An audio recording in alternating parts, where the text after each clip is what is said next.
안녕하세요. 오늘 우리가 함께 살펴볼 이야기는 신약성경의 한 책, 바로 히브리서입니다. 네, 히브리서. 참 매력적이면서도 좀 어려운 책으로도 알려져 있죠. 맞아요. 특히 저자가 누구인지 정확히 모른다는 점, 이게 시작부터 좀 흥미를 끌어요. 그렇죠. 초대 교부 오리겐 같은 분은 저자는 하나님만 하신다 이렇게 말했을 정도니까요. 그만큼 베일에 쌓여 있다는 거죠. 정말 신비로운 시작인데요. 하지만 그 저자가 누구든 이 편지가 담고 있는 메시지는 정말 강력합니다. 어떤 메시지인가요? 주로 로마에 살던 유대인 그리스도인들에게 보내진 걸로 추정되는데요. 아, 유대인 출신 그리스도인들. 네, 근데 이분들이 당시 박해 때문에 굉장히 힘들었던 것 같아요. 그래서 다시 유대교로 돌아가야 하나 이런 고민을 했던 거죠. 신앙적으로 굉장히 흔들리는 상황이었군요. 맞습니다.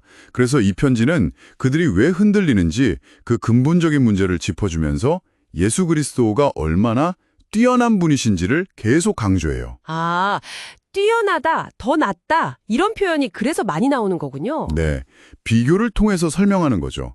그리고 이게 AD 70년 예루살렘 성전이 파괴되기 전에 쓰였을 가능성이 높다고 보는데 이것도 중요해요. 성전 파괴 이전이요. 왜 중요하죠? 왜냐하면 당시 유대인들에게 성전과 제사는 신앙의 전부나 마찬가지였거든요.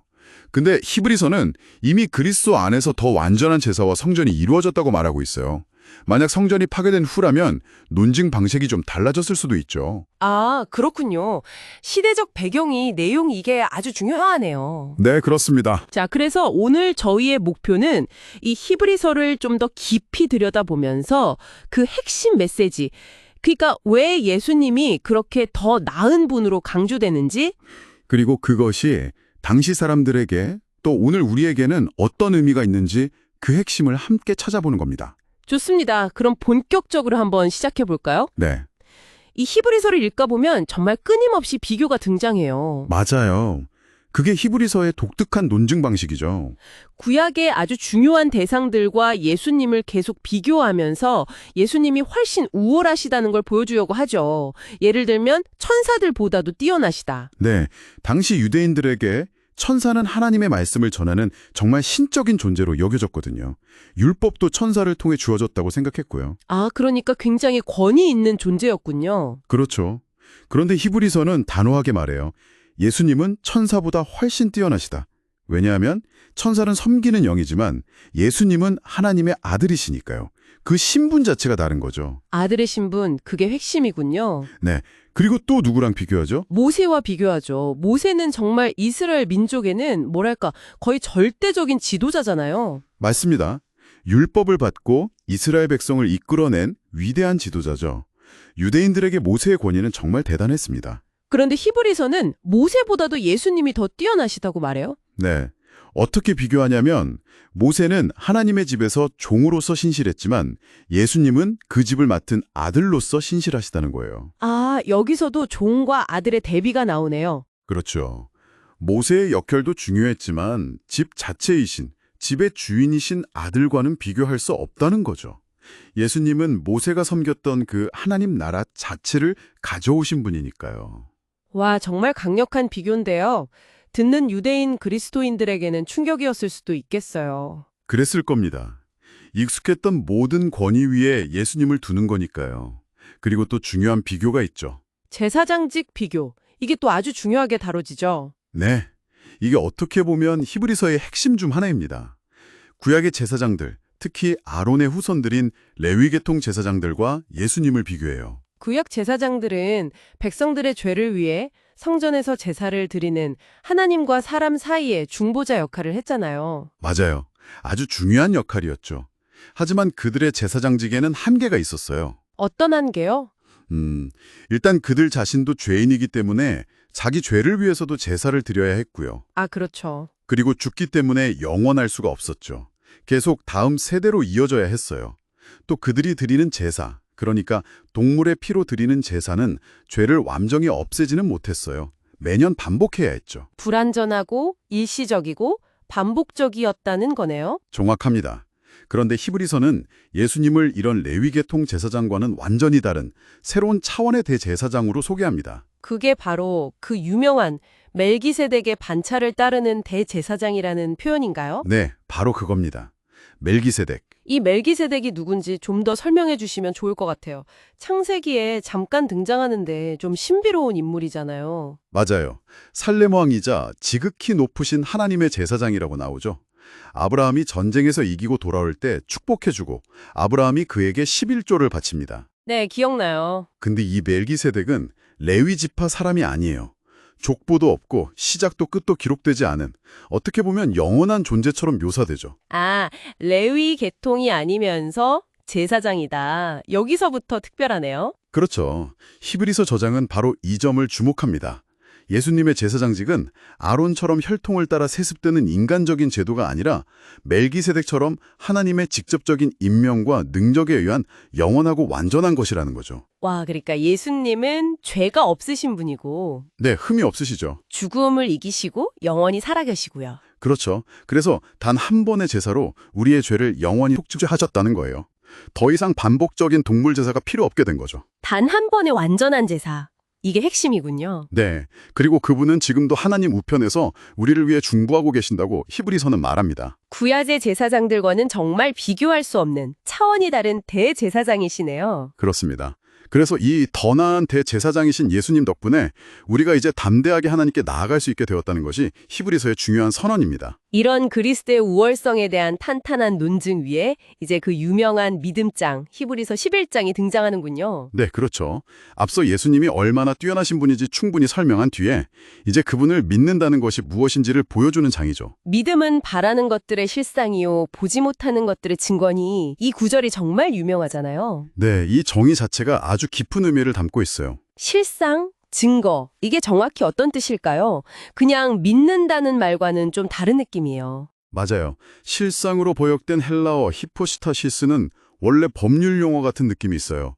미래에 받을 것에 대한 현재의 확실한 보증이나 소유권 문서 같은 개념이에요. 아, 소유권 문서요? 그냥 막연한 기대가 아니군요. 그렇죠. 하나님께서 약속하신 것은 미래의 일이지만 믿음은 그것을 이미 현재에 확보하고 소유한 것과 같은 확실성을 준다는 의미입니다. 와, 굉장히 강력한데요.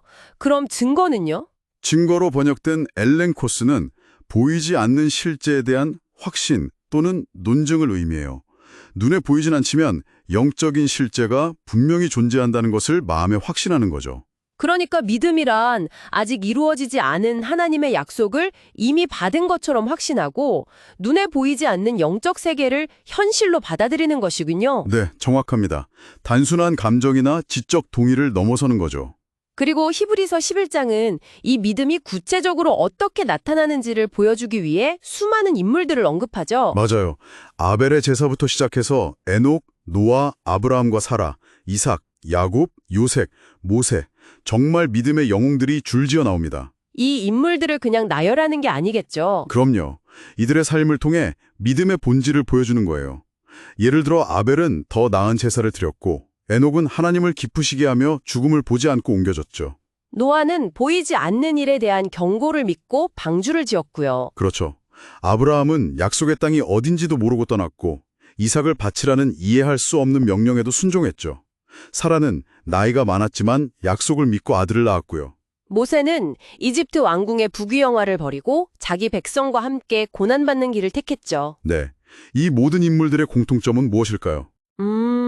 하나님의 약속을 믿고 순종했다는 것, 그리고 그 과정에서 어려움이 있었지만 인내했다는 것. 맞습니다. 그들은 약속의 성취를 자기 생애에 다 보지 못했어요. 하지만 멀리서 바라보며 환영했고 이 땅에서는 외국인과 나그네로 살았죠. 더 나은 본향, 즉 하늘에 있는 것을 사모했기 때문입니다.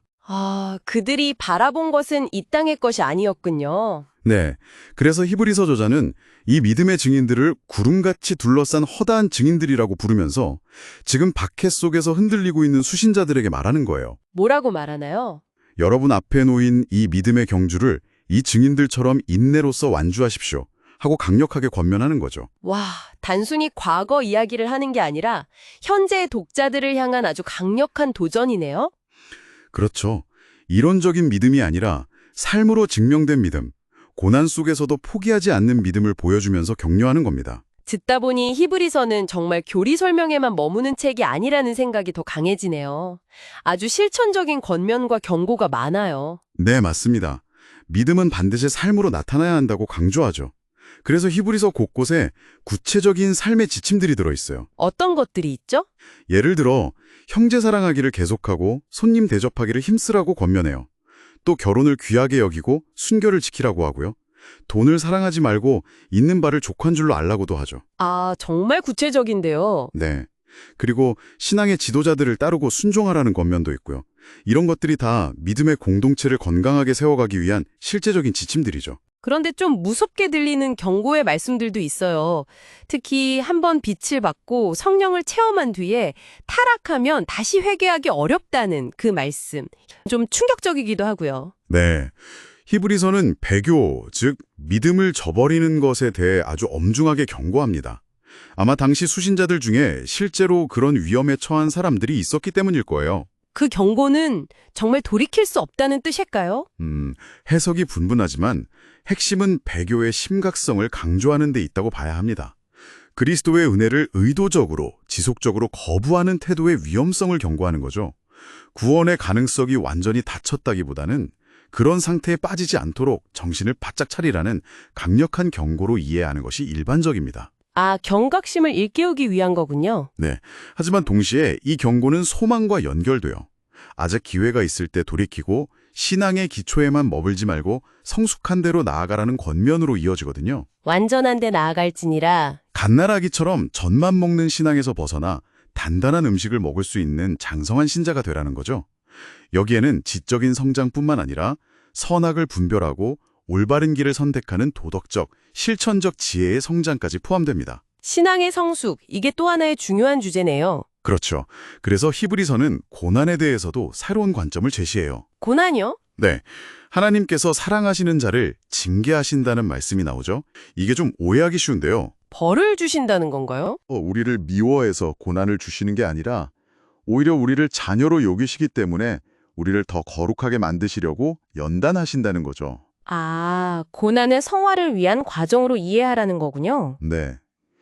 그래서 고난이 힘들지만 그것을 통해 우리가 하나님의 거룩하심에 참여하게 되고 결국에는 의와 평강의 열매를 맺게 될 것이라고 격려합니다. 믿음의 선조들이 고난 속에서 인내했던 것처럼 우리도 이 징계를 가볍게 여기지 말고 잘 견뎌내라는 메시지네요. 맞습니다. 믿음의 주요 또 온전하게 하시는 이인 예수를 바라보면서 우리 앞에 놓인 경주를 끝까지 달려가라는 거죠. 듣고 보니 히브리서 전체가 하나의 거대한 격려와 도전의 메시지처럼 느껴집니다. 정확해요. 결국 히브리서는 예수 그리스도라는 더 나은 그리고 유일한 소망을 굳게 붙잡으라는 외침입니다. 구약의 모든 그림자와 예표들은 이제 실체이신 그리스도 안에서 완성되었으니 더 이상 과거로 돌아갈 필요도 이유도 없다는 거군요. 그렇죠. 구약의 제사가 그리스도의 단 한 번의 완전한 희생으로 완성되었기에 이제 우리는 이전과 비교할 수 없는 담대함으로 언제든 하나님의 은혜의 보좌 앞에 나아갈 수 있게 된 거예요. 죄책감이나 두려움 없이요? 네. 그리스도의 피가 우리의 양심을 깨끗하게 했기 때문이죠. 그럼 이제 우리는 무엇을 해야 할까요? 히브리서는 우리가 삶 전체로 하나님을 기쁘시게 하는 찬미의 제사를 드리자고 권면합니다. 찬미의 제사요? 그건 어떤 거죠? 입술로 하나님을 찬양하는 것뿐만 아니라 선을 행하고 서로 나누어 주는 것. 이것이 하나님께서 기뻐하시는 영적 제사라고 말해요. 아, 우리의 구체적인 삶의 모습, 선행과 나눔이 하나님께 드리는 제사가 될 수 있다는 거군요. 네. 그리스도를 통해 얻은 구원의 은혜가 우리의 삶 전체를 통해 표현되어야 한다는 거죠. 정말 그러네요.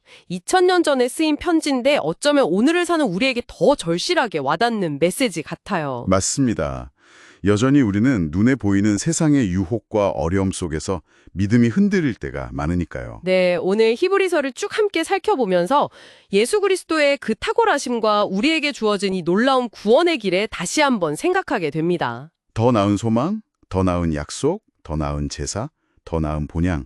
히브리서는 온통 더 나음으로 가득 차 있죠. 네, 맞아요. 여러분은 오늘 이 이야기를 들으시면서 히브리서를 통해 무엇을 가장 중요하게 발견하셨나요? 혹시 믿음으로 산다는 것, 특히 보이지 않는 것을 믿고 어려움 속에서도 인내하며 살아간다는 것의 진정한 의미에 대해 좀 더 깊이 생각해 볼 질문이 떠오르지는 않으신가요? 네, 그 질문을 각자 마음속에 품고 계속해서 탐구해 보시면 좋겠습니다. 오늘 저희가 준비한 이야기는 여기까지입니다. 함께 해주셔서 감사합니다.